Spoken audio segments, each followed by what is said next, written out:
गायीला जंतनाशक औषध दिल्यानंतर त्या औषधाचा रिझल्ट आला की नाही हे आपण गायीचं शेण बघून कशा प्रकारे ओळखायचं आणि गायीला बूस्टर डोस द्यायची गरज आहे का हे आपण व्हिडिओमध्ये बघणार आहे। व्हिडिओ हा शेवटपर्यंत बघा। व्हिडिओ जर आवडला तर लाईक करा, चॅनलवरती नवीन असेल तर चॅनलला सबस्क्राईब करायला विसरू नका।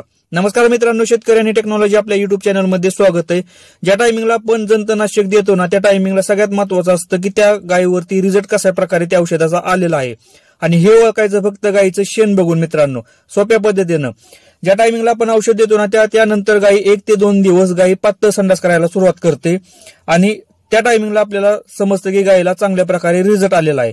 पण मित्रांनो, कधी कधी गायी पातळ संडास करत नाही, त्या टायमिंगला आपल्याला बूस्टर डोस द्यायची गरज असते मित्रांनो, कारण त्या टायमिंगला गायीचं पोटातील जंत हे मेलेले नसतात, त्यामुळे तिथं आपल्याला बूस्टर डोस त्या गायीला द्यायची गरज असते मित्रांनो।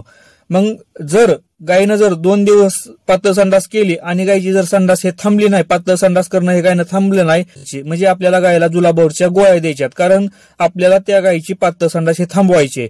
जर पातळ संडास हे करणं गायीनं जर थांबलं नाही तर गायीला विकनेसपणा येऊ शकतो, गायी अशक्त होऊ शकते, गाय आजारी पडू शकते। अशा टायमिंगला आपल्याला एक तर डॉक्टरांचा सल्ला घ्यायचा आहे मित्रांनो। जर तुम्हाला जर ट्रीटमेंट घरच्या घरी करता येत असेल तर तुम्ही गोळ्या देऊन किंवा इंजेक्शन देऊन ही ट्रीटमेंट करू शकता, पण जर ट्रीटमेंट जर आपल्याला करता येत नसेल तर त्या टायमिंगला आपल्याला डॉक्टरांचा सल्ला घेणं गरजेचं असतं मित्रांनो। व्हिडिओ जर आवडला तर लाईक करा, चॅनलवरती नवीन असेल तर चॅनलला सबस्क्राईब करायला विसरू नका। धन्यवाद।